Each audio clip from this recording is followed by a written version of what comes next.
Vamos começar a gravação desse vídeo, né? A discussão é sobre o capítulo Transtornos da função cardiovascular, né? O capítulo 21. E capítulo 21 não, na verdade, é este capítulo aqui embaixo, né? Capítulo 26, insuficiência cardíaca e choque circulatório. E a discussão que a gente vai entrar é a do choque de fato, né? Então, descendo aqui só para pular tudo o restante. E aqui entrou em choque, né? Então, insuficiência circulatória e choque. A gente vai falar sobre a fisiopatologia do choque, as diferentes classificações do choque, entender um pouco como funciona o choque, choque cardiogênico, os diferentes tipos de choque, né? Choque cardiogênico, choque hipovolêmico, choque distributivo e choque obstrutivo aqui embaixo, né? E o último ponto da discussão são as complicações que o choque produz, mas ao invés de fazer isso com o livro, eu peguei as informações do livro mesmo e fiz um resumo. Tudo que tem ali é base livro, né? Então não tem nada que não tenha aqui, né? Mas tem coisas que tem aqui, obviamente, que não tem no resumo. Então, para iniciar, né? Esse foi o resumo. A gente vai falar de insuficiência circulatória e choque, né? E aqui a gente tem, nesse quadro de classificação do choque, a gente tem os diferentes, as possíveis etiologias do choque, né? Então a gente tem o choque cardiogênico, com as possíveis etiologias, lesão miocárdica, arritmias prolongadas, lesão valvular aguda, defeito de septo e cirurgia cardíaca. O choque hipovolêmico sendo as principais causas perda de sangue total, perda de plasma e perda de líquido extracelular. Lembrando que sangue total é perda de sangue de fato, né? Por hemorragia, seja interna ou externa. Choque obstrutivo, né?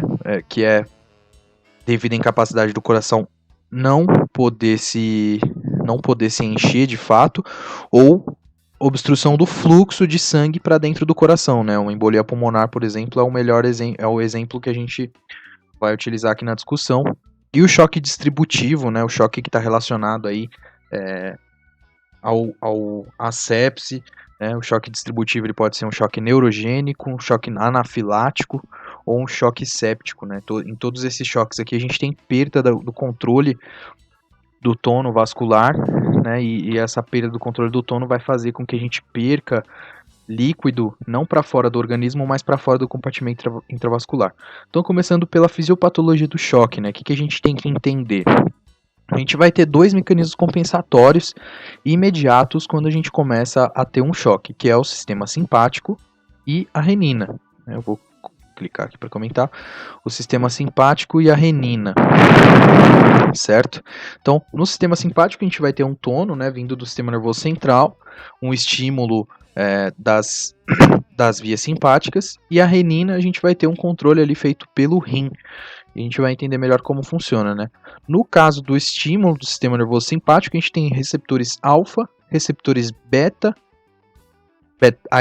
e os receptores beta se dividem em beta 1 e beta 2. A gente tem que lembrar bem a função desses diferentes receptores, né? Então os receptores alfa vão produzir vasoconstrição quando forem estimulados. Os receptores beta vão produzir aumento da frequência cardíaca e aumento da contractilidade, né, do poder de contração do miocárdio quando forem estimulados. E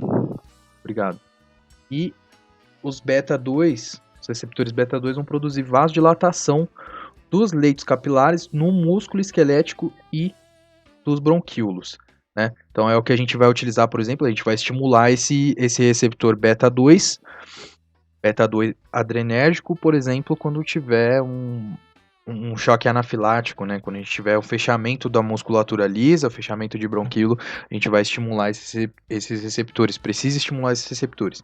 Para entender um pouco mais da fisiologia, né?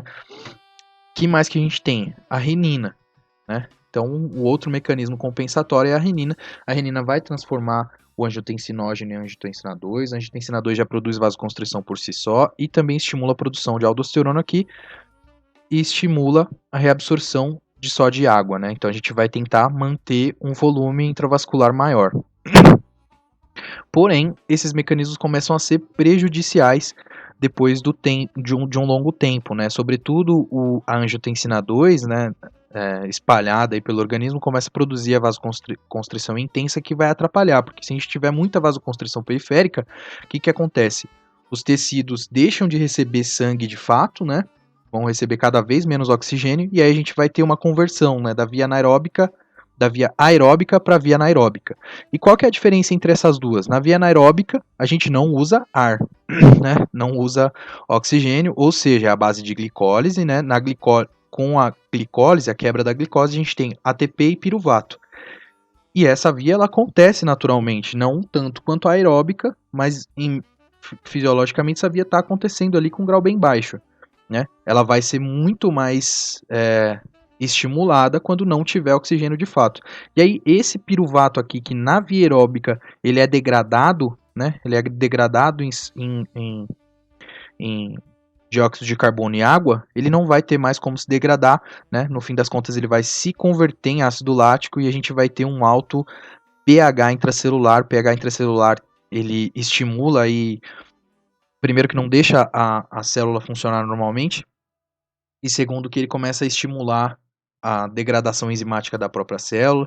No fim das contas, quando a gente tiver a ruptura dessa célula, né, porque essa célula começa a edemaciar, né, ela já não tem a bomba de sódio e potássio funcionando, porque o ATP na via anaeróbica é muito menos eficaz a produção de ATP, então a gente vai ter um edemaciamento e um possível rompimento. Se a gente tiver rompimento, vai ter degradação das células, né? Aí a gente tem destruição da membrana plasmática, liberação de metabólitos do ácido araquidônico, e aí esses próprios metabólitos vão estimular uma resposta inflamatória do organismo, liberar radicais livres, e a gente vai ter destruição dos tecidos que sofreram essa injúria isquêmica para começo de conversa, né? Então, se a gente está falando de choque circulatório, a gente está falando de vários tecidos que estão recebendo injúria isquêmica, né? E aí a gente está falando desse processo aqui todo acontecendo num alto grau no organismo como um todo, e aí o choque vai depender de algumas coisas, né? Quanto maior o grau de choque, por exemplo, o grau de perda sanguínea, o grau da queimadura, ou quanto mais o tempo em que o choque está acontecendo, maior a destruição que a gente vai ter, né? E aí a gente vai falar sobre os choques específicos agora, começando pelo cardiogênico, né? Então, o cardiogênico é uma falha na função de bomba, né? O que pode produzir falha na função de bomba? Doença arterial coronariana, isquemia aguda de miocárdio, contusão do miocárdio, arritmias severas também, porque se a gente tiver uma arritmia severa, a gente não vai ter uma ejeção correta, uma ejeção própria, e essa não ejeção própria vai produzir uma diástole não própria, essa diástole não própria vai produzir uma má perfusão do coração, né? Então aqui a setinha está mostrando, né, que o coração é que falha no choque cardiogênico. E complicações de cirurgia também a gente pode ter choque cardiogênico sendo produzido. Qual que é a fisiopatologia do choque cardiogênico, né? Então, nos outros tipos de choque, a gente pode ter como resultado um choque cardiogênico, né? Os outros tipos de choque podem produzir um choque cardiogênico, porque em todos os tipos de choque, no fim das contas, a gente vai ter uma hipovolemia, né? E essa hipovolemia vai diminuir a pré-carga. Diminuindo a pré-carga, a gente vai ter menor quantidade de sangue para o coração trabalhar, enfim, e menor vai ser a perfusão do coração, e a gente vai ter, no fim das contas, isquemia cardíaca, né? Porém, independente da causa, o resultado de um choque cardiogênico é uma diminuição da fração de ejeção e uma diminuição do gasto cardíaco, né? O que vai resultar em má perfusão dos tecidos, e podem ser devidos a 3 mecanismos, né? A má perfusão dos tecidos do organismo pode ser devido a 3 mecanismos intrínsecos ao coração: um aumento da pós-carga, uma pré-carga muito excessiva ou uma contratilidade cardíaca falha, né? Que é a falha de início, é porque está começando o choque cardiogênico.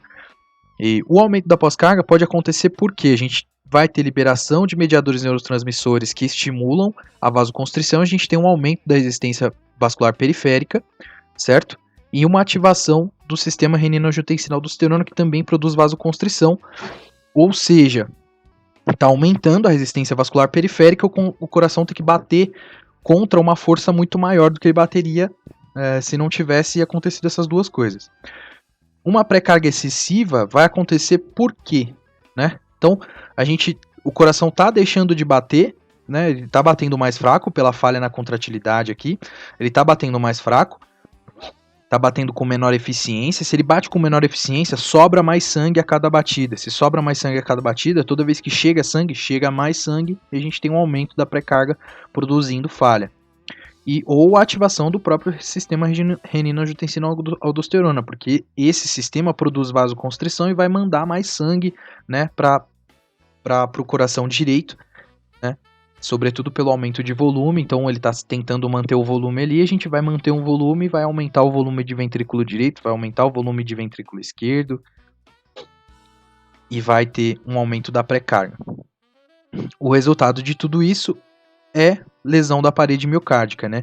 Inclusive, o livro vai falar que a gente tem uma pior perfusão aqui, circuitária praticamente, porque se a gente tiver um aumento da pressão dentro da câmara cardíaca, a gente vai ter diminuição da pressão de perfusão, certo? Porque, imagina, um vaso está passando aqui no meio do músculo, né? O músculo está relaxado, o sangue que passa dentro desse vaso pode passar mais tranquilamente. Se o músculo tiver não contraído, mas imagina que as paredes musculares estão todas com vaso entrando dentro dela. Se o músculo estiver totalmente expandido, né, se tiver mais pressão entrando dele, o músculo vai estar expandido, ele vai comprimir as artérias, o sangue vai voltar, e aí a perfusão não vai acontecer, a gente vai ter falha. Né? Então esses são os mecanismos, a fisiopatologia do choque cardiogênico. Clinicamente, como que a gente observa? Pode estar acontecendo um choque cardiogênico. A gente vai ter sinais de hipoperfusão e hipotensão, aumento da pressão venosa central e alterações neurológicas, né? Os sinais de hipoperfusão vão ser cianose, né? Por que acontece cianose? Porque o sangue que está extasiado ali naquele lugar, né? Lembra que o sangue está andando menos aqui no sistema, então o sangue que está extasiado ali naquele lugar, que passaria e seria um pouco do O2 desse sangue seria extraído, está acontecendo uma maior extração desse O2, então esse sangue perde a coloração dele, né? Ele fica mais escuro, né? O que vai dar a resposta de cianose. A gente vai ter cianose de lábio, leito ungueal, que é nas unhas, e na pele, né? Pulso débil também, porque a gente vai ter uma pressão diferencial baixa, né? A gente tem uma pressão diastólica vai se manter aí, porque a gente tem vasoconstrição, né? Porém, a pressão sistólica, que a coração é responsável aí, né, de produzir pressão para o sangue andar, vai ser mais baixa porque o coração não está funcionando legal. Aumento na pressão venosa central, porque se a gente tiver aquelas disfunções ali de pré-carga e pós-carga, por exemplo, a gente vai ter mais sangue tentando entrar no ventrículo direito. Esse sangue não vai entrar porque o coração não está batendo bem, então ele não vai preencher bem ali as câmaras. E aí esse sangue vai começar a voltar para a jugular e a gente vai poder observar ingurgitação jugular. E alterações neurológicas, porque num segundo momento a gente vai ter, como a gente tem uma baixa perfusão, né, o coração está falhando, a gente vai ter uma baixa perfusão no sistema nervoso central, e no sistema nervoso central, se diminuir a pressão de entrada de sangue, apaga. Tratamento, né? Então, qual que é o grande objetivo do tratamento? É melhorar o gasto cardíaco, melhorar a perfusão coronariana, né? Fazer esse coração voltar a receber nutriente e diminuir a pré-carga e a pressão intraventricular, né? Normalizar esses 3 pontos aqui. Esses são os grandes 3 pontos, são os mais importantes para a nossa discussão. Vou até colorir eles aqui. Certo? Então, como é que faz isso, né? Farmacologicamente, se utiliza vasodilatadores e inotrópicos, né? Aqui estão os inotrópicos, uma explicação sobre os inotrópicos. Então, os vasodilatadores vão ser basicamente o nitroprussiato. O nitroprussiato produz uma dilatação mais generalizada, né? Dilatação arterial e venosa. E a nitroglicerina, em pequenas doses, né? Que é mais recomendado, produz dilatação venosa somente e dilatação nas artérias coronarianas, né? E a gente não quer uma dilatação massiva da rede arterial, por isso utiliza aí nitroglicerina em pequenas doses para fazer esse contraponto, né? Inotrópicos, o que significa inotrópico? Ino é fibra, tropia é desenvolvimento, né? Então, desenvolvimento da fibra. A gente pode desenvolver essa fibra negativamente, a gente vai ter os inotrópicos negativos, ou inotrópicos positivos, né? Função inotrópica negativa, função inotrópica positiva. Nesse caso aqui, a gente está buscando uma função inotrópica positiva, né? Como que a gente faz isso? Aí tem duas drogas, a dobutamina e a milrinona, milrinona, né? Dobutamina, essa medicação tem dois isômeros, né? O isômero 1 e o isômero 2. O isômero 1 tem um agonista de beta 1 e um antagonista de alfa 1. O alfa 1 a gente sabe que produz vasoconstrição, certo? O alfa. E o beta 1 estimula a frequência cardíaca e a contratilidade. Então a gente quer isso, né? Agonista de beta 1 e antagonista de alfa 1, porque a gente precisa reduzir a resistência vascular periférica. O isômero 2 tem um leve agonista de beta 2 e um antagonista de alfa 1 também. Então, antagonista de alfa 1 a gente tem nos dois, né? A função desse inotrópico de diminuir a pós-carga é bastante importante. E a gente tem um leve agonista de beta 2, lembrar que o beta 2 vai produzir uma dilatação, né, nos leitos do músculo esquelético e nos bronquíolos, ou seja, a gente vai ter uma melhor perfusão para dentro dos leitos capilares no músculo esquelético, né? Esse medicamento aqui é bastante interessante o funcionamento dele e tem que ver direito como funciona, mas é legal a gente entender uma base. E essa milrinona vai atuar diretamente na contratilidade, né? A gente vai ter um maior movimento dos íons de cálcio para dentro das fibras cardíacas, e os íons de cálcio são relacionados aí, são responsáveis praticamente pela contração, né? Pelo período de meseta da contratilidade cardíaca. E uma outra intervenção aqui que eu achei interessante, essa bomba com balão intratorácico, que eu não vou colocar no vídeo, mas vale a pena ler no livro. Não vou falar sobre ela no vídeo, mas vale a pena ler no livro. Se for isquemia aguda do miocárdio, a intervenção é fibrinolítico ou intervenção coronária percutânea, certo? Então, se está identificado isquemia aguda de miocárdio com elevação do STO100, fibrinolítico ou ICP. ICP tem uma regra lá para as condutas que é bastante interessante, tem que ler com atenção. Choque hipovolêmico. Vamos lá. Choque hipovolêmico é baixo volume, né? Ou seja, se a gente observar a imagem aqui, na rede aqui sistêmica, a gente está tendo um volume mais baixo aqui. Vamos ver como é que isso acontece, né? Então, resultado da diminuição do volume intravascular aguda de 15 a 20%. Né? Aí o livro vai falar que se diminuir até 10% tá tudo bem. Se diminuir de 15 a 20 já começam sintomas de choque hipovolêmico. Quais são as causas comuns? Hemorragia, obviamente, queimaduras. Por que queimaduras? Porque nas queimaduras a gente tem um extravasamento do plasma para fora do compartimento intravascular.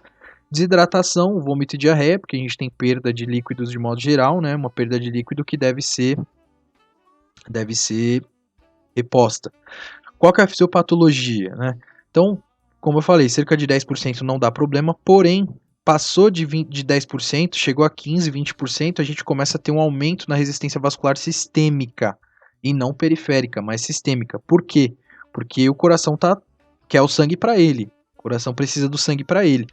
Então, as artérias, as grandes veias vão começar a se contrair para poder encher esse ventrículo direito, né? E a gente vai ter uma diminuição da perfusão periférica, na perfusão nos tecidos periféricos, porém ainda não vai ter hipotensão, né? Aqui, inclusive, o livro traz um gráfico que eu achei interessante. Então aqui, desse lado, a gente tem o débito cardíaco e pressão arterial, porcentagem normal, né? Então 100% normal, débito cardíaco normal e pressão arterial normal, e aqui a porcentagem de total de sangue removido. Então se a gente não tem nada de sangue removido, maravilha, né? Tá, pressão normal e o débito normal, né? A pressão está identificada por essa parte que está fazendo essas curvas aqui, essas ondas, e o débito por essa outra linha. Quando a gente começa a chegar aqui em 10%, dá para notar que ainda está normal. Passou disso, começa a diminuir. Então a gente tem uma diminuição do débito e uma diminuição da pressão arterial média aqui, um pouquinho mais para frente, que é exatamente esse mecanismo aqui, né? A resistência vascular sistêmica aumenta, e aí a gente vai ter a pressão sendo mantida ali, porém o débito cardíaco vai ser um pouco diminuído, já vai começar a diminuir. Quando passa disso, 20% já tem um decaimento total. Se a gente chegar aqui, por exemplo, na perda de 45%, já zera praticamente, né, o débito cardíaco e a pressão arterial. Seguindo, quais são os mecanismos compensatórios, né? Quando começamos a perder sangue numa hemorragia, por exemplo, o que vai começar a acontecer? Então, são sistema nervoso simpático, certo? O que ele vai produzir? Ele vai influir no gasto cardíaco e na pressão arterial. Como? Né? Então, ele vai produzir taquicardia, vai ter uma liberação simpática direta ali no coração, vai produzir contratilidade, né? Vai aumentar a contratilidade, vai produzir vasoconstrição. Certo? E o livro vai trazer que é importante que a gente saiba que as veias são um grande reservatório, né? Então, a vasoconstrição das veias dá um grande aporte e no fígado, produzindo constrição ali das veias sinusoides hepáticos, a gente vai ter também uma boa reserva, né? 350 ml de sangue só dentro do fígado. Porém, a função do fígado vai ficar já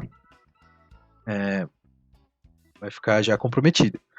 Depois desse estímulo do sistema nervoso simpático, a gente vai ter outros fenômenos acontecendo, né? Então começa a acontecer vasoconstrição periférica. Por quê? Porque a gente começa a ter absorção de líquidos, né, na periferia, começa uma conservação de só de água pelo sistema renina-angiotensina-aldosterona e o hipotálamo começa a secretar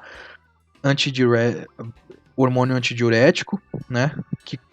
O hormônio antidiurético produz duas coisas: conservação de só de água e vasoconstrição periférica, né? A vasopressina, certo? E aqui a gente tem uma imagem, né? Está explicando melhor, uma imagem que está no livro também, que explica um pouco melhor esses mecanismos que eu vou mostrar aqui. Então, tentar deixar essa mãozinha para mostrar aqui, certo? Então, começou um sangramento, a gente tem mecanismos compensatórios, mecanismos para manter o volume, mecanismos para aumentar, elevar a função cardiovascular, né? Então a gente vai ter, elevando a função cardiovascular, vai ser principalmente o sistema nervoso simpático, né? Estimulando a frequência e contratilidade, vasoconstrição, né? Nos vasos da pele. Por que essa vasoconstrição acontece? Acontece essa vasoconstrição para parar de sair líquido para a periferia, né? Para ficar no compartimento intravascular, porque a pressão no compartimento intravascular já está baixa. Então, os órgãos não vitais deixam de receber líquido, deixam de receber sangue. Os mecanismos para tentar manter o volume de sangue vão ser os que eu acabei de falar, né? O hipotálamo estimulando a sede, a hipófise liberando hormônio antidiurético, certo? Esse hormônio antidiurético agindo sobre o rim, a gente tendo maior retenção de só de água. E aqui, por outro lado, a gente tem um mecanismo do sistema renina-angiotensina-aldosterona também fazendo a mesma coisa, né? O resultado final é a liberação de aldosterona, a gente tem uma maior retenção de sal e água, né? Essa maior retenção de sal e água se reflete em uma coisa: para de xixi. O xixi diminui, débito urinário diminuído. E o último ponto a colocar é a vasoconstrição das veias sinusoides hepáticos, certo? E aí a gente tem essa mobilização do sangue que ficaria no fígado, que estaria no fígado, porque ele tem alguma reserva. Aí o livro traz uma informação que eu achei particularmente importante, é que se a pressão arterial média tiver de no mínimo 70 milímetros de mercúrio, a perfusão no sistema nervoso central e no coração se mantém, né? Então até esse ponto aqui, provavelmente a gente não vai ter aí afetação neurológica importante, porém se diminuir disso, né, a afetação já é mais comprometedora, né? Se a perda continuar, então se parar a perda nesse ponto aqui, vai se restaurar, a gente vai restaurar, né? Então o organismo vai se restaurar, vai fazer infusão de líquido e vai restaurar. Se a perda progredir, a gente vai começar a ter, como a gente teve aquela vasoconstrição periférica, né, os tecidos estão recebendo menos oxigênio. Se a perda continue, a vasoconstrição periférica aumenta ainda mais e a gente começa a ter conversão do metabolismo, né, com acidose resultante, hipoxia, e conversão do metabolismo resulta na própria acidose, né? E a hipóxia é o que produz a conversão do metabolismo. Aspectos clínicos, né? Como que a gente identifica, né, O que se vê nesse paciente? O que se vê no paciente com choque hipovolêmico? Principalmente sede, frequência cardíaca aumentada, pele fria e úmida, né? Por que a pele está fria? Porque a vasoconstrição está fazendo com que não vá mais fluido para esse compartimento. Então a pele fica fria. A pressão arterial obviamente vai estar diminuída, porque a gente está perdendo sangue, né? Então está perdendo um pouco do volume. Débito urinário diminuído, como eu falei, e alterações mentais quando a gente tiver um fluxo baixo, né? Pelo fluxo baixo no sistema nervoso central, sobretudo abaixo de 70 milímetros de mercúrio, pressão arterial média. Aí o livro fala pra gente que os testes de hemoglobina e hematócrito vão evidenciar a diluição. Provavelmente a gente vai ter uma hemoglobina diminuída e um hematocrito diminuído também, né? Porque a gente está reabsorvendo o mecanismo natural aqui, está reabsorvendo água e aí a gente vai diluir tudo que tem dentro do compartimento intravascular. Lactato sérico e pH vão evidenciar a acidose, né? Então, quanto mais altos tiverem esses valores, né? Aqui o pH mais ácido e o lactato sérico mais alto, a gente vai ter indicadores da gravidade desse evento hemorrágico e desse choque. Qual que é o padrão ouro para identificar a gravidade, para poder acompanhar esse doente? O padrão ouro é a gasometria, né? Então, pela gasometria, a gente vai indicar se de fato existe a acidose metabólica e vai tentar controlar usando esses parâmetros. O livro fala também que o choque hemorrágico agudo e fatal tem algumas características que a gente vai conseguir observar, né? Então, acidose metabólica, obviamente, coagulopatia, né, por causa da lesão, né? Então, a gente está falando de um choque hemorrágico agudo, né? Então, nesse ponto de lesão que com certeza é um ponto de lesão importante, né? Vai requerir uma formação de coágulo extensa. A gente vai ter coagulopatia, hipotermia, justamente pelos mecanismos que eu expliquei agora, né? Se a gente diminuir os líquidos, fica frio, e insuficiência circulatória, que é o grande tema aqui nessa discussão. Na progressão do choque, alguns fenômenos acontecem, né? Então, se continua esse choque hipovolêmico, que a gente vai ter uma frequência respiratória muito rápida, né? Porque a frequência é uma tentativa de compensar a acidose e colocar mais O2 para dentro do organismo. A frequência, se a gente aumentar, é uma tentativa do organismo, na verdade, de aumentar essa respiração, aumentar essa entrada de oxigênio para dentro do organismo, para tentar compensar os altos valores aí no pH. Os altos valores de CO2 aí livre em sangue, formando a acidose. Uma pressão venosa central diminuída, porque a gente tem uma diminuição do volume, aí a veia jugular vai estar diminuída, né, com certeza, ou vai estar não identificável. Um colapso de veia periférica, é comum que aconteça, tem isso lá na imagem da Multiple Organ Dysfunction Syndrome. Pele fria, né, como eu disse, e no caso de hemorragia, palidez, porque se a gente tem perda de sangue de fato, né, a coloração do sangue vai embora junto com o sangue que está sendo perdido, né? E aí ele fala que a alteração mental no choque tem algumas características importantes para a gente perceber, né? Então, no começo, esse paciente demonstra inquietude, né, por causa da descarga simpática. Então, o sistema nervoso simpático ali, que está superestimulado pela perda de volume, começa a estimular também o sistema nervoso central. Progredindo o choque, a gente tem um rebaixamento do nível de consciência por causa da hipoperfusão no sistema nervoso central. E qual que é o tratamento? Qual que é o objetivo? O que a gente precisa ter em mente? E o volume precisa ser restaurado e o que está causando essa perda de líquido precisa ser corrigido, né? Sobretudo quando a gente está falando de hemorragia, tem que ser tamponada, essa artéria tem que ser corrigida, e esse é o grande objetivo, né? E restaurar o volume. Então, restaurar o volume, como que faz? Administra fluido ou sangue.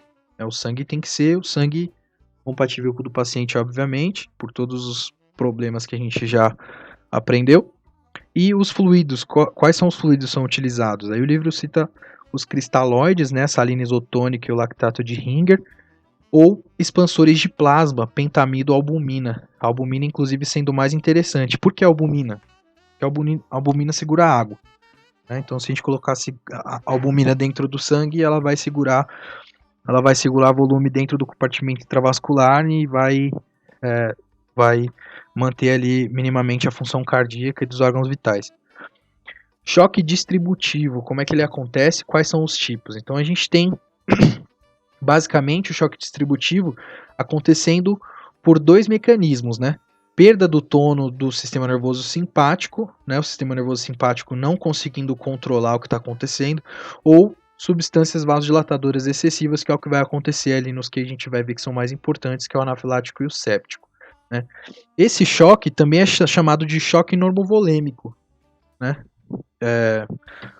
Tudo bem que no choque cardiogênico ali a gente também tem um choque que é praticamente normovolêmico, inclusive faz mais sentido chamar ele de choque vasodilatatório e a gente vai entender o porquê.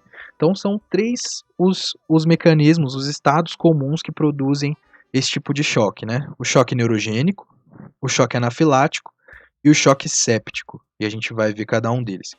Choque neurogênico é o resultado efetivo da perda do tono do sistema nervoso simpático, né? Usualmente ele acontece por lesão encefálica, ação de droga depressora do sistema nervoso central, anestesia, hipóxia ou hipoglicemia. Por que hipoglicemia? Porque o cérebro usa glicose demais. Lesão raquimedular, altura torácica intermediária, para cima dessa altura torácica intermediária, né? Parece que eu me equivoquei para escrever. Pode produzir choque neurogênico, inclusive, aparentemente é a maior causa, se não me engano, vi essa informação no livro, mas a gente tem que ter essa noção, né, de que lesão no encéfalo também pode produzir, anestesia, obviamente, e ação de algumas drogas, hipoxia, né, hipoxia na medula, hipoxia no sistema nervoso central, é muito óbvio isso aqui. A gente só tem que entender o conceito dessa produção de choque neurogênico, né, a gente deve entender que uma hipotensão generalizada pode estar sendo formada por uma lesão na medula, inclusive essa lesão raquidomedular aparentemente é a mais frequente, né, o que a gente vai chamar de choque medular, né, além de chamar de choque neurogênico, a gente pode chamar de choque medular quando a lesão for nessa altura aí, mais alto do que a altura torácica intermediária, que é como o livro cita isso. Choque anafilático. O que é o choque anafilático? Reação alérgica, né? Reação de hipersensibilidade, reação alérgica muito grave. Então, uma reação de hipersensibilidade extremamente grave vai produzir choque, o que a gente vai chamar de choque anafilático, né? A gente vai ter como principal ator dessa novela a histamina, né? A histamina é o nosso potente vasodilatador, certo? E a gente tem a histamina produzindo um aumento absoluto da permeabilidade capilar e a gente vai ter um extravasamento desse conteúdo, né, do conteúdo intravascular para fora do compartimento intravascular, né, vai para o compartimento extravascular ou intersticial e esse volume não vai chegar mais no coração. As causas mais frequentes são alergia medicamentosa, alergia a alguns alimentos, né, que é muito comum a gente ver, alergia a picadas de alguns insetos e acho que o especial aqui na nossa discussão é a alergia a látex, só pelo que o professor mais citou ali. A alergia a látex mais comum, tem sido muito comum no pessoal da saúde, e aí tem até as luvas que são látex free, né? Os fatores que determinam a gravidade da reação são o grau de sensibilidade do indivíduo, o quanto aquela pessoa é sensível a picadas, por exemplo, a intensidade da exposição e a frequência. Né? Tanto que o grande objetivo depois é a gente remover o estímulo. Né? Então, o estímulo é o grande fator aqui que vai produzir essa liberação exacerbada de histamina. Manifestações clínicas, quais são geralmente na reação anafilática? Eu vou citar aqui os que trazem mais. Vou marcar só os que trazem mais evidência de que é uma reação anafilática, mas a gente vai ter a reação, o choque anafilático vai ser produzido pelo aumento da permeabilidade capilar, né? Esse é o grande Esse é o grande produtor, né? Porém, e mais a gente pode ter um broncoespasmo. Se a gente tiver um broncoespasmo, um edema de laringe muito importante, a gente não tem mais passagem de ar, certo? Colapso circulatório, contração do músculo liso, né? Pode ser músculo uterino ou no trato gastrointestinal. Urticária e angioedema também é muito comum a gente ver na reação anafilática, é bom para a gente identificar, né, como manifestação clínica. O objetivo é remover o estímulo anafilático e promover uma vasoconstrição, certo? Porque o que está acontecendo aqui é uma grande vasodilatação e a saída do líquido. Se a gente vasoconstrigir, o líquido para de sair, aí a captação venosa vai levar ele embora e vai voltar ao normal. Então, vasoconstrição e remoção do estímulo anafilático. As medidas usualmente tomadas são parar a exposição ou diminuir a absorção. O que me chamou a atenção, o que? A aplicação de gelo produz vasoconstrição, então diminui a absorção daquele agente ali. Epinefrina, né? As famosas canetas de epinefrina. E caneta de epinefrina produz uma vasodilatação rápida, né? Estimulando os receptores beta-adrenérgicos, beta-1 adrenérgicos e dilata músculo liso, certo? Que é o que ele faz. O receptor beta-1 adrenérgico faz exatamente isso. Os receptores beta-adrenérgicos, de modo geral. Vasoconstrição e dilata músculo liso. Posição supina, por quê? Porque sentado compromete o retorno venoso, diminui o retorno venoso se o paciente está sentado, né? Precisa de mais força para mandar o sangue para cima, se a gente deitar precisa de menos força. Inclusive é importante ter essa noção, né, de que o paciente sentado, inclusive, pode desenvolver uma possibilidade de arritmia, né? Porque se não tem retorno venoso e o paciente está sentado, que dificulta ainda mais o retorno venoso, o sangue vai começar a bater sem nada dentro. E aí bater sem nada dentro é a arritmia na certa. Sepse e choque séptico, né? O último ponto aqui, o nosso último tipo de choque, para depois falar das complicações. O vídeo tá longuíssimo já. Sepse e choque séptico, a gente tem é o tipo mais comum de choque distributivo, né? Ele está associado diretamente ao síndrome de reação inflamatória sistêmica, né? Síndrome de SRIS, ou SIR, Systemic Inflammatory Response Syndrome. Síndrome de resposta inflamatória sistêmica, né? O que é o síndrome de resposta? Síndrome é um monte de sinal e sintoma de resposta inflamatória, né? E aí a gente tem algumas definições que classificam. Por exemplo, sepse é uma infecção com a síndrome. Né? Qual que é a síndrome? Febre, taquicardia, taquipneia, leucócito aumentado, estado mental rebaixado, hiperglicemia sem diabetes, né? No caso do paciente não diabético com hiperglicemia, a gente sabe que isso são sinais todos aí da resposta inflamatória sistêmica. Síndrome de resposta inflamatória sistêmica. Então, sepse é a infecção mais a síndrome. Sepse grave é uma evolução da anterior com uma disfunção de órgão já, uma disfunção de órgão notável. Então, sepse mais disfunção de órgãos. Vou marcar nesse aqui. Então, uma sepse mais disfunção de órgãos. O que a gente começa a ter? Começa a ter hipotensão, começa a ter hipoxemia, começa a ter oligúria, né, esse rim falhando, acidose metabólica, os tecidos de maneira geral falhando, a frequência respiratória não ajudando, e trombocitopenia, formação de coágulo aí disseminado. Choque séptico.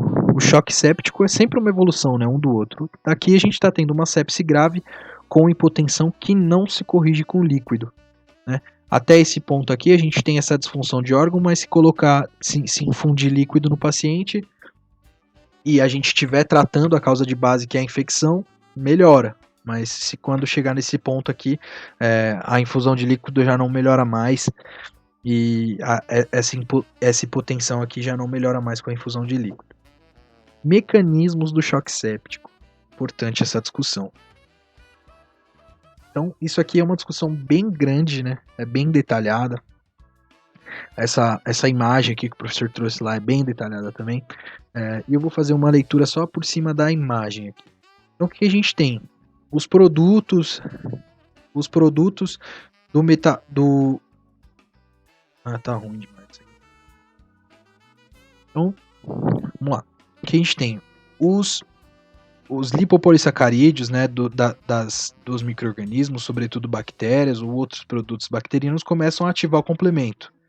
né? Além de ativar o complemento, né? No início, a gente começa o complemento ativado, o complemento vai lá e opsoniza, complemento opsoniza, começa a atrair neutrófilo, começa a atrair monócito e endotélio.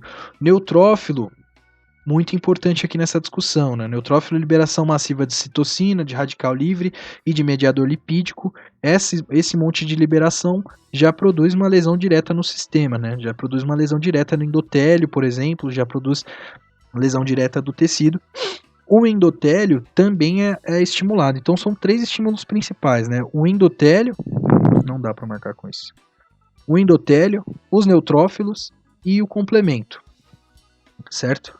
O complemento com quimiotaxia absoluta e produzindo lesão microvascular, a chegada de um monte de leucócito, os neutrófilos produzindo essa tempestade aqui de citocina e o endotélio liberando o fator tisular e liberando esse fator que é inibidor do plasminogênio, do ativador de plasminogênio, né? Plasminogen Activator Inhibitor, é esse PAI, né? Então, se a gente tiver um aumento do fator tisular e uma diminuição do fator da ativação do plasminogênio, o que a gente tem? Uma coagulação, né? Então a gente começa a ter oclusões microvasculares, inclusive uma das complicações aqui do nosso choque séptico é a coagulação intravascular disseminada, que a gente já discutiu e vai mencionar outra vez, né? Então a gente vai ter oclusões microvasculares e lesões microvasculares, né? Então esses dois são os 2 grandes resultados, e o resultado sistêmico vai ser uma coagulação disseminada, febre, né, obviamente, a resposta é que cedo, vasodilatação, e aí é o que produz o nosso choque distributivo de fato, e o aumento na permeabilidade capilar, que é o que produz esses 2 aqui, né, vasodilatação e aumento da permeabilidade capilar são os 2 que produzem o nosso choque distributivo de fato. As manifestações, quais que vão ser? O que a gente vai falar aqui? De hipotensão, obviamente, porque a gente está perdendo esse líquido do espaço intravascular para o espaço extravascular, intersticial, e pele quente e ruborizada, porque se esse líquido está indo para lá, quer dizer que a gente tem ele aquecendo aqueles tecidos em específico, então a gente vai ter essa pele quente, né? Porém, o que a gente tem? Uma hipovolemia secundária, dilatação arterial e venosa, escape do plasma para o espaço intersticial, que eu acabei de falar, né? Então a hipovolemia é sistêmica, né? Ela vai afetar mais a circulação central. Os sintomas relacionados são hipoxia, certo? Por que hipoxia? E aqui foi uma teoria que eu tive, na verdade, porque lá não fala. Mas hipoxia porque se a gente tem esse plasma extravasando para o espaço extravascular aí, a gente tem um aumento da pressão do espaço intersticial que não deixa mais o oxigênio passar normalmente, né? A gente vai ter hipoxia. Neurológicas pela diminuição no fluxo, febre e leucócitos aumentados, obviamente, né? Então esses são sintomas que são constitucionais, né? Não dá pra gente não pensar nisso. Diminuição da resistência vascular sistêmica, porque o que a gente tem em aumento aqui é a resistência vascular periférica. Num segundo momento. Tratamento, qual que é o objetivo? Controlar e eliminar o agente causador sempre e dar suporte circulatório, né? Suporte circulatório a gente vai ver um pouco melhor sobre na discussão das complicações de modo geral. Farmacologia utilizada são os antibióticos, né? A gente vai fazer um antibiótico meio que para um antibiótico precoce, aí o livro vai chamar de precoce, que é um amplo espectro, e depois que identificar o agente de fato, vai fazer os específicos. Infusão agressiva de líquido, né? Porque no sistema a gente tem pouco líquido, por mais que ainda seja normovolêmico, digamos assim, né? No sistema a gente tem pouco líquido, na circulação sistêmica a gente tem pouco líquido, e se isso continuar acontecendo, a gente vai ter um choque cardiogênico, né? Como resultado. Vasoconstritores potentes, né? Como a vasopressina, a epinefrina, porque aqui a gente está tendo uma grande vasodilatação, e se a gente vasoconstrigir esse organismo, sobretudo a região periférica, a gente vai ter um retorno aí dos líquidos de volta para o compartimento vascular, certo? E inotrópico positivo, né, para a gente ajudar ali aquela função cardíaca, estimular aquela função cardíaca usando dobutamina ou milrinona. Além desses, a gente também deve fazer insulina, no caso de observar uma hiperglicemia, porque essa glicemia deve ser mantida entre 80 e 110 miligramas por decilitro. Né? Tem vários estudos que implicam aí, demonstram uma alta morbimortalidade relacionada à hiperglicemia na sepse, no choque séptico. Proteína C humana recombinante. Por que a gente vai fazer isso? Porque a gente está com o estado coagulativo, né? Um estado de hipercoagulabilidade acontecendo nesse organismo. Né? Então o que vai acontecer? A proteína C recombinante vai combater os efeitos procoagulatórios, inativa os fatores, o 5A ativado de Leyden e o fator 8, não, acho que é fator 7, estava escrito lá, fator 7 é o fator tisular, né? Fator tecidual, mas não sei se é isso mesmo.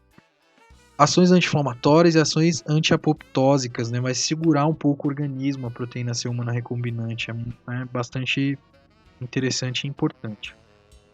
E as avaliações essenciais, né? Avaliação que a gente deve ficar monitorando, tentar monitorar aí no sangue.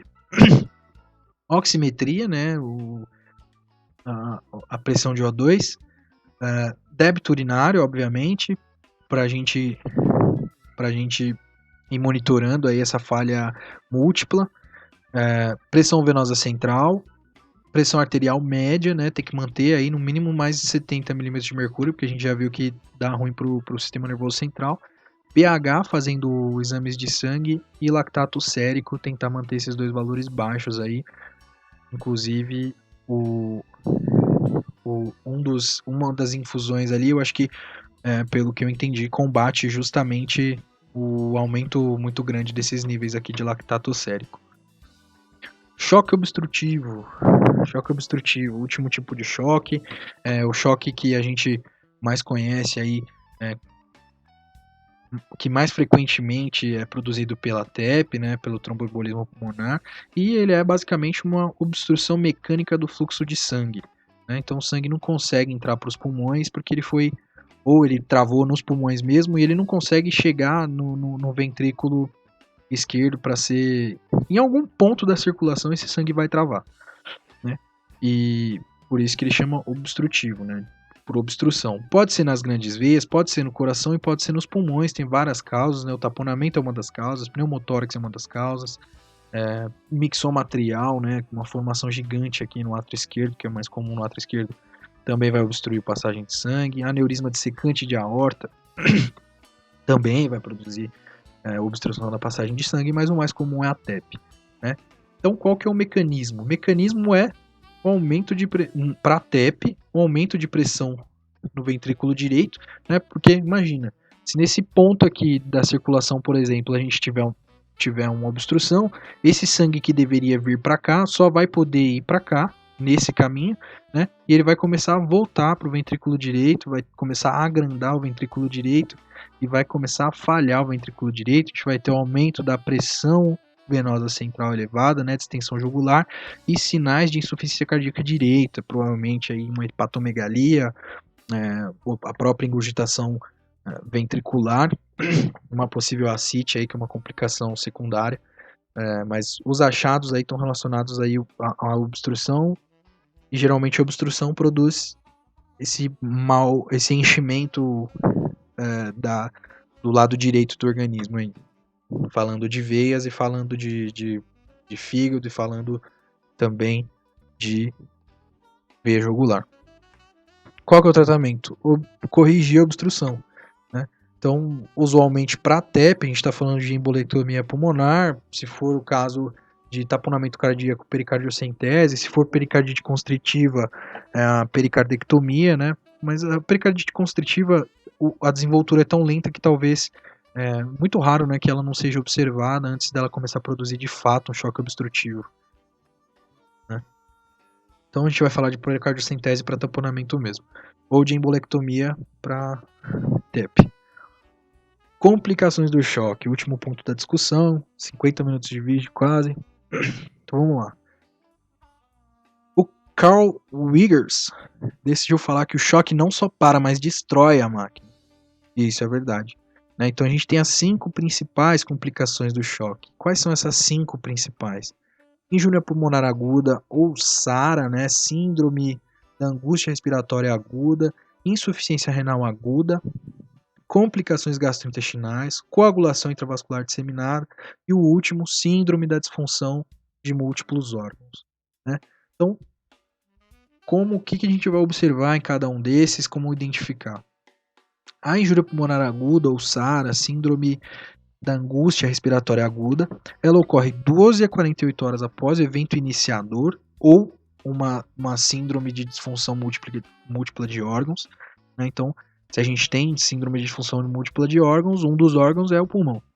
Né? Mas a gente vai entender isso aqui, né? 12 a 48 horas depois do evento iniciador, a gente pode começar a ter injúria aguda de pulmão, injúria pulmonar aguda e síndrome de angústia respiratória. Né? A gente vai começar a observar uma hipoxemia profunda fazendo a gasometria. Isso, a cor. Fazendo a gasometria, né? Que mais que a gente vai ter acúmulo de polimorfonuclear que vai ser mediado por citocina, né? Aqui a gente acha que está provavelmente falando de choque séptico, mas pode ser qualquer um outro, né? E o que isso produz? Né? Um acúmulo de polimorfonuclear produz acúmulo de líquido, qualquer que seja este. Acúmulo de líquido dentro dos alvéolos produz atelectasia. A atelectasia produz um pulmão rígido que não enche mais. Né? E aí a gente vai ter os achados dessa complicação, né? Dessa complicação nos pulmões. E o que acontece, basicamente? Né? Hipoxemia, né? Hipoxemia e hipóxia dos tecidos de modo geral, porque agora a gente, antes tinha 2 pulmões funcionantes para um organismo que já estava passando por choque, né? Por lesões, por injúrias hipóxicas generalizadas, agora a gente tem só um. Ou nenhum, ou metade, ou alguma função desse pulmão diminuída, né? Imagina um risco, aí a gente vê que morbimortalidade aí de 35 a 40% quando se identifica essa entidade. Né? E a intervenção deve ser aumentar o O2, né? usar oxigênio forçado, aí oxigenar o paciente e fazer ventilação mecânica, né? As duas coisas em conjunto, porque a ventilação mecânica produz uma expiração final, uma expiração máxima, para diminuir esse pH sanguíneo, e o aumento de O2 também contribui para a mesma coisa, né? Até que a gente tenha essa função recuperada. Insuficiência renal aguda também. O túbulo renal é muito vulnerável à isquemia, isso aguenta de 15 a 30 minutos, não sei se é 15 a 20, acho que 15 a 30. 15 a 30 minutos de tolerância. Depois disso, necrose tubular aguda, geralmente é reversível, né? Se a gente parar o estímulo, obviamente, mas demora um pouco para reverter, demora algumas semanas para reverter. Então, se a gente não vai voltar na hora, né? Tem que manter o paciente bem por um certo tempo, ou curar de fato, para reverter essa necrose tubular aguda. E como que monitora essa função? Usando creatinina sérica ou ureia sanguínea, né? A gente vai observar esses 2 valores para poder identificar ali a função renal, além do débito urinário, obviamente. Complicação gastrointestinal também. Né? Então, o tubo digestivo de modo geral, sobretudo as vísceras, sobretudo os intestinos, né? A gente tem aí uma certa vulnerabilidade também à isquemia, né? E aí se a gente tem qualquer tipo de choque, os vasos pequenos ali que estão irrigando os intestinos se contraem, a gente vai ter isquemia gastrointestinal, porque não vai receber mais, esse tecido não vai receber mais líquidos, certo? E aí, os 2 resultados podem ser hemorragia gastrointestinal ou úlceras, né? Úlceras porque a gente não tem aquele tecido contribuindo com a função dele, de fato, e dentro daquele tecido a gente tem um monte de bactéria, né? Então as bactérias começam a ficar livres aí para fazer o que elas quiserem, inclusive produzir septicemia. Para tentar proteger, a gente usa inibidor de bomba de próton, por exemplo, para evitar a complicação aí gastrointestinal. Coagulopatia, coagulação intravascular disseminada, né, CID. Né? A gente sabe que CID é uma coagulopatia de consumo, que a gente tem um consumo absoluto ali. Na verdade, a gente tem uma disfunção e uma ativação excessiva dos fatores de coagulação e a gente vai consumir eles todos, né? Por isso que a gente vai ter esse mecanismo de paradoxo. O livro traz que 30 a 50% das pessoas com choque séptico têm coagulação intravascular disseminada, né? E a coagulação intravascular disseminada está relacionada aí com um alto mortalidade também. É um paradoxo por quê? Num primeiro lugar, a gente vai ter uma coagulação massiva de microvasos, né? Só essa coagulação já produz isquemia. Então a gente tem oclusão de pequenos vasos, né? De pequenos e microvasos e isquemia. E depois disso, como gastaram todos os fatores de coagulação, gastou grande parte dos fatores de coagulação, desequilibra a balança.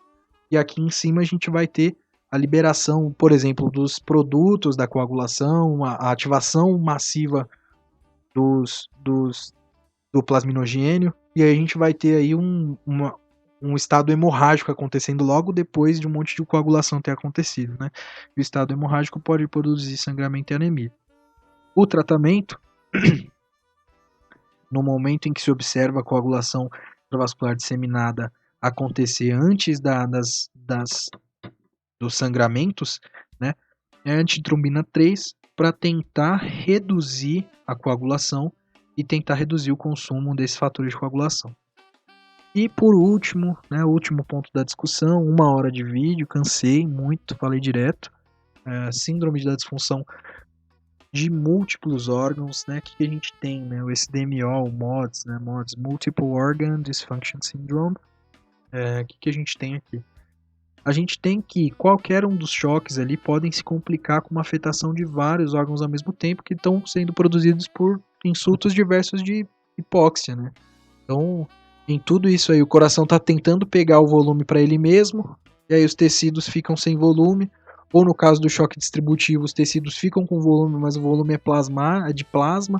O plasma produz uma pressão contrária em relação ao compartimento intravascular e não deixa passar oxigênio. Ou seja, começa a afetar diversos órgãos. Né? É uma complicação relacionada aí com de 30% a 100% da mortalidade, dependendo de quantos órgãos foram afetados. Né? Esse quadro eu ainda não vi. E a causa não coronariana mais frequente de morte no UTI. Então a gente sabe que as causas cardiovasculares, obviamente, são as mais frequentes de mortalidade. Né? Isso porque se repete isso em tudo que é lugar.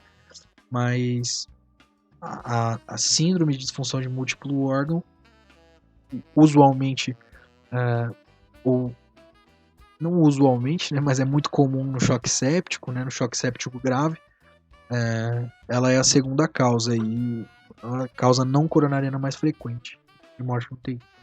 E o que a gente tem como órgãos mais afetados? Os rins, né, a gente tem uma diminuição do débito urinário, os pulmões, o fígado, a gente vai ter uma icterícia secundária, disfunção do fígado, o encéfalo, né, com rebaixamento do nível de consciência, e o coração produzindo essa hipoperfusão aí generalizada e morte da maioria dos tecidos.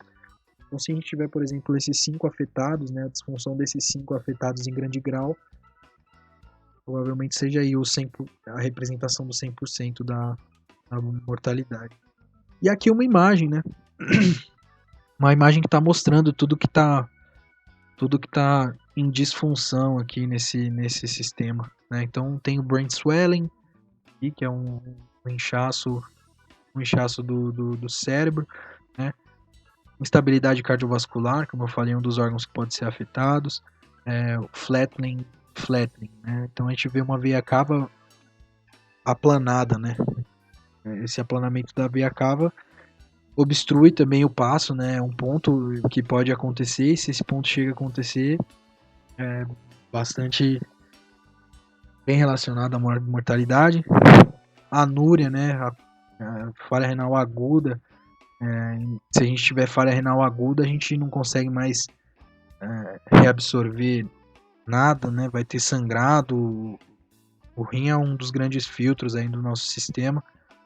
E se os rins falharem, é muito incompatível com a vida. Further worsening of acidosis, né? A piora progressiva da acidose, né? Então, se a gente tiver quanto pior tiver essa relação aí do pH sanguíneo, mais incompatível com a vida é, e menor a funcionalidade das células de maneira geral, que estão sendo irrigadas por esse sangue com pH muito alto. Gut ischemia é isquemia dos intestinos de modo geral, né? Gut, e necrose subsequente, né? Então a gente tem essa imagem aqui. E aqui, increased peak pressure, difficult ventilation and oxygenation. Aqui é acute respiratory distress syndrome, né? Síndrome da disfunção respiratória aguda, onde a gente tem uma disfunção pulmonar importante, também muito relacionada aí à morbimortalidade. Então é isso. Ficou bem extenso isso aqui. Achei que fosse ficar mais curto, né? Mas acho que ficou legal o resumo. É a primeira vez que eu fiz, é a última. Não vou fazer mais desse jeito. Não é a primeira, na verdade, fiz um pra meningite também, mas não vou fazer mais desse jeito porque o trabalho é dobrado. Vou fazer a leitura do livro direto e vou gravar de lá direto. Certo? É isso.